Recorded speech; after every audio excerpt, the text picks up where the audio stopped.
Saludos, shalom, shalom. Le habla David Moshe Otero, María Otero, aquí con unas palabras antes del fin de la semana. Está lloviendo un poquito, así liviano aquí, una nube bastante grande y oscuro por encima. Pero quería compartir con ustedes antes de comenzar el fin de la semana sobre algunas cosas muy importantes para aquellos que se están preparando para lo que se llama, entre comillas, la Semana Santa, donde celebran lo que es el supuesto resurrección, crucifixión y resurrección de Jesús. Note que yo dije Jesús, no dije Jesucristo. Trato de ser muy cuidadoso con lo que digo.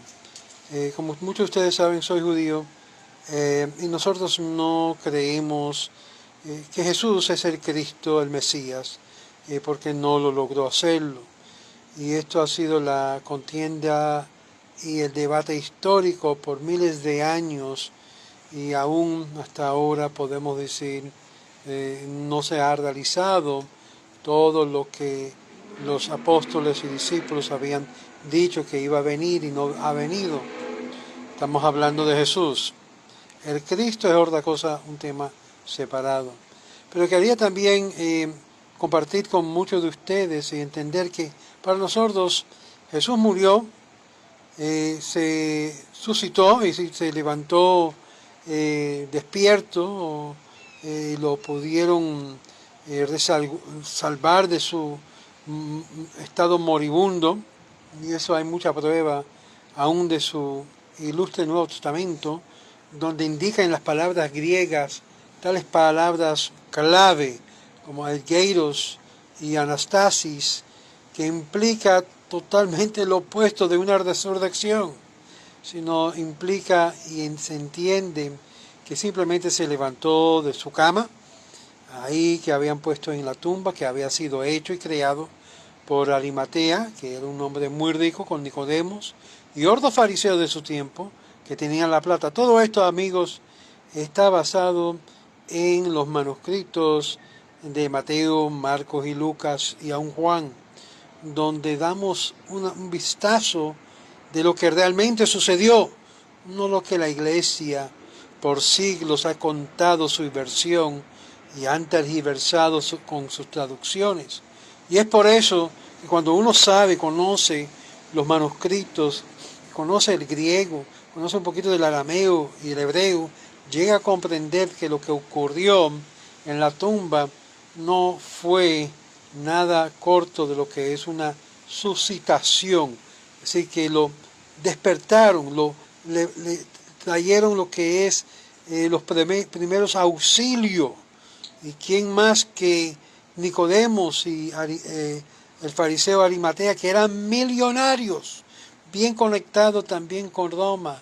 Y leemos también de cómo trajeron lo que eran los diferentes especies aromáticos con el fin de curar y sanar y tratar de levantar a este Jesús moribundo que lo habían bajado de la cruz. Y es interesante que muchos comienzan a contar desde el viernes, que ellos llaman en el mundo de la Iglesia Católica el Viernes Santo, que supuestamente es hoy. Y cómo en 3 días y 3 noches se habría de levantar, cuando los evangelios mencionan que se levantó en el primer día de la semana. Para nosotros los judíos sabemos que el viernes comienza el Shabbat. Comenzando cuando se atardece, comienza el Shabbat. Ahora, como 6 a 7, 8 horas del viernes, supuestamente Jesús murió. La muerte de Jesús no fue muy alargado. La mayoría de la gente que eran crucificados, los judíos que eran crucificados en poste de cruz por los romanos, duraban días y días y días. Pero con Jesús fue algo ya bien planificado. Ya había sabido él que él le iban a hacer un atento, iba a seguir de poder presentar esta idea de que el Hijo del Hombre iba a morir y luego levantarse de los muertos, o así aparecer levantarse de los muertos. Y el plan se logró, se ejecutó juntamente con los muchos fariseos que querían salvar la vida de Jesús porque él era un Mesías o rey potencial, la cual los saduceos de la época estaban en complot con Roma porque había lo que se llama la paz romana. Y los saduceos, en particular los sumos sacerdotes, los sacerdotes estaban en complot de no permitir que el trono, el asiento de David, el trono de David se restableciera y más bajo lo que era la paz romana. Todo potencial descendiente de la casa de David era eliminado inmediatamente como un atento contra el Estado de Roma, en contra de lo que es la paz romana, la paz con Israel que ya habían hecho, con un contrato de 7 años que habían quebrantado ese contrato al mediado del acuerdo. Y es interesante que lo que hicieron fue que aún Josefos o de Joseph de Arimatea, que estaba bien conectado con Roma, mandó a César, le pidió a César lo que eran médicos, y esto se encuentra en el libro de Guerras y también en el libro de Josefo, Josefo, donde él manda, que es el mismo personaje para que sepan, que Arimatea, él manda, le pide a César que si podía enviar médicos a ayudar a una persona que había sido crucificado. Obvio tuvo lo que es el permiso de César de poder llevar médicos para el auxilio que estaba preparando ya en la tumba en la cual Arimatea había preparado para Jesús, para poner su cuerpo y administrar lo que es la ayuda de emergencia. Y leemos en el primer día de la semana, que era lo que nosotros llamamos Motzei Shabbat. Motzei Shabbat ya es después que se despide el sábado, que inicia el primer día de la semana, comenzando el sábado en la noche, ya finalizando el Shabbat. Cualquiera que le enseñe a usted que Jesús se levantó el día sábado está en un gran error. Jesús no se levantó de sus heridas el sábado, sino fue después del sábado. Podían administrarle la ayuda durante el tiempo que estaba en la tumba, aunque era una fiesta judía. Sin embargo, por causa que hay el concepto dentro del judaísmo de lo que es Pekuach HaNefesh, de salvar la vida, mandaron en la tumba, que fue preparado, muy importante esto, aunque habían puesto una piedra enfrente de la entrada, recuérdese que Arimatea había preparado la tumba para tener múltiples entradas hacia la tumba donde habían de poner el cuerpo de Jesús para administrarle las primeras ayudas. Y fue ahí que llegaron los hombres, y así dice la Biblia cristiana, los varones vestidos en blanco, y durante el tiempo que todo el mundo estaba guardando el Shabbat, los judíos, aún los discípulos de Jesús, él estaba siendo administrado por estos varones vestidos en blanco, proveyendo y ministrándole lo que es la ayuda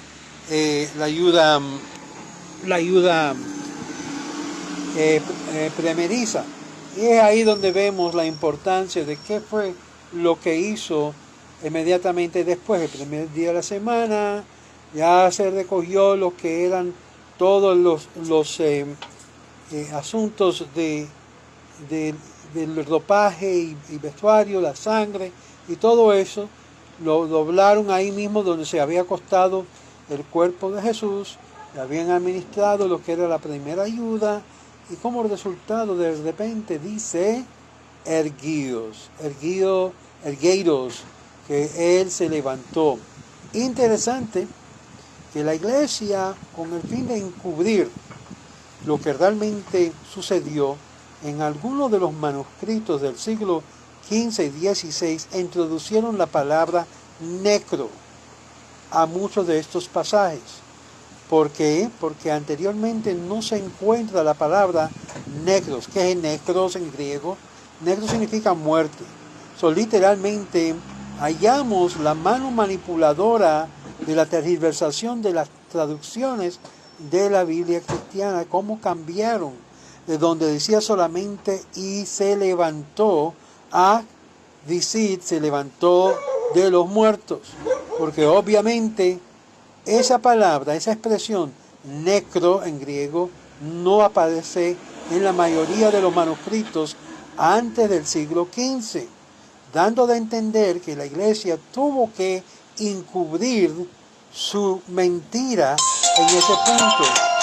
Y es por eso que leemos claramente en la Biblia cristiana que Él se levantó. Todo lo que dice, Él se levantó. Cuando usted ve la palabra resurrección, búscalo, mi querido pastor, mi querido cristiano, búscalo en el original y vas a ver que no aparece en el griego como levantarse de los muertos, simplemente que se levantó. Así como una persona que está enferma se levanta de su enfermedad en su lecho de cama. Y así sucedió.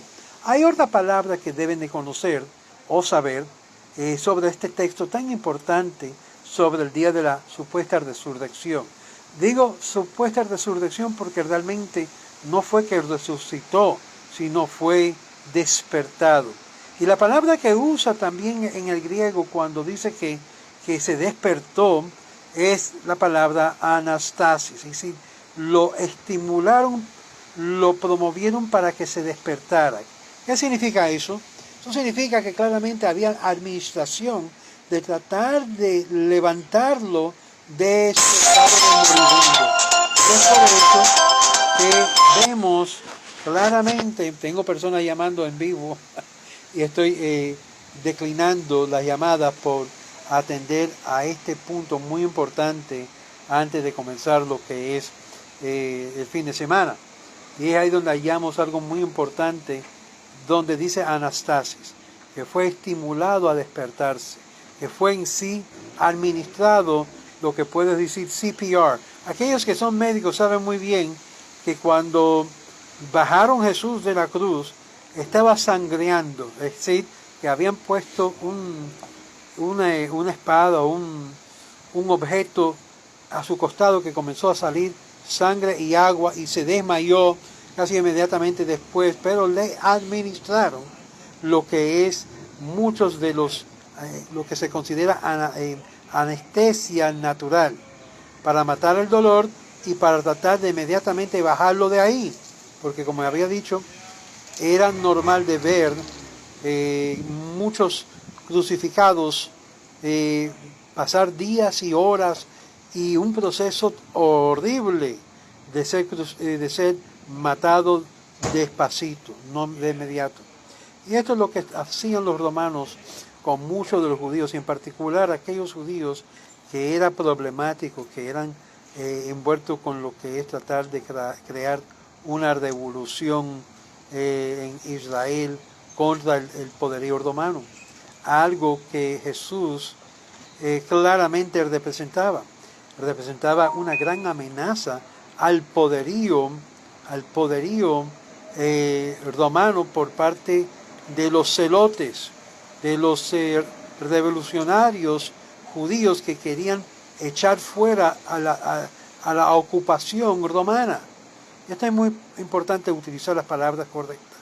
Era una ocupación romana por causa de la paz romana que habían creado. Ahora, ahí no termina la historia, como sabemos, porque claramente la primera persona, según una versión de los evangelios, que vino a encontrarse con Jesús fue un tal María de Magdalena o María de Magdala, cuál es su nombre apropiado. Y esto también la iglesia trató de ensuciar la reputación de esta María de Magdalena para poder formar la idea de que en sí Jesús era un celibato, era soltero, que no tenía esposa. Y es interesante que normalmente ningún rabino de la época andaba solo o en lo que es el estado de un celibato.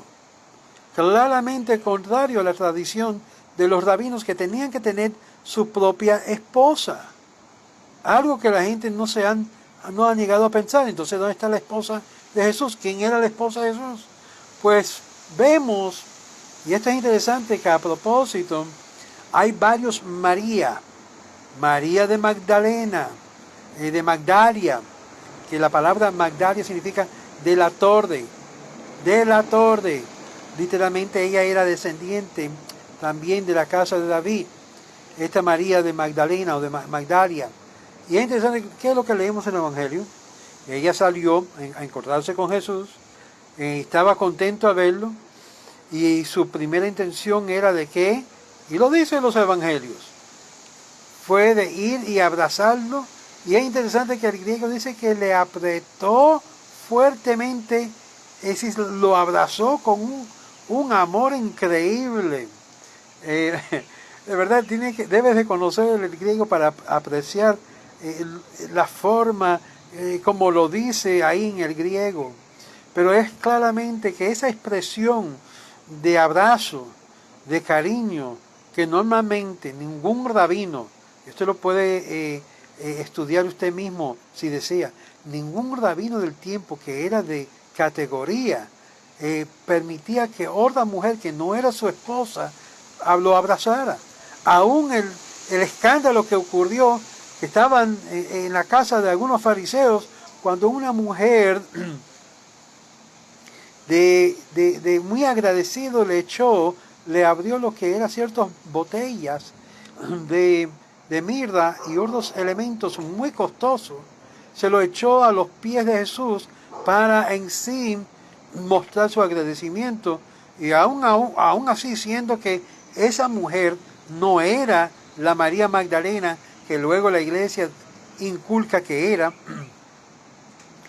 ella levanta y estaba muy agradecido y le administró a él lo que era preparación de ungimiento para su muerte. Es interesante. Ya la muerte estaba en la mente de Jesús, estaba en la mente de todos, por lo tanto, en la mente también de los escritores. Interesante, ¿no?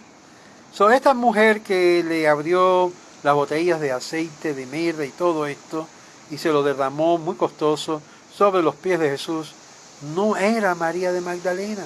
María de Magdalena aparece al final abrazando a Jesús, y Jesús le dice: no me toquéis, porque aún no he subido a mi padre. Implicación que tenía que él decir el Birkat Hagomel al templo. Y hay mucho más. Vea mi video que yo hablo sobre esto, sobre la supuesta resurrección de Jesús. Aquí termino, le deseo mucho shalom y mucha bendición a cada uno de ustedes. Pronto.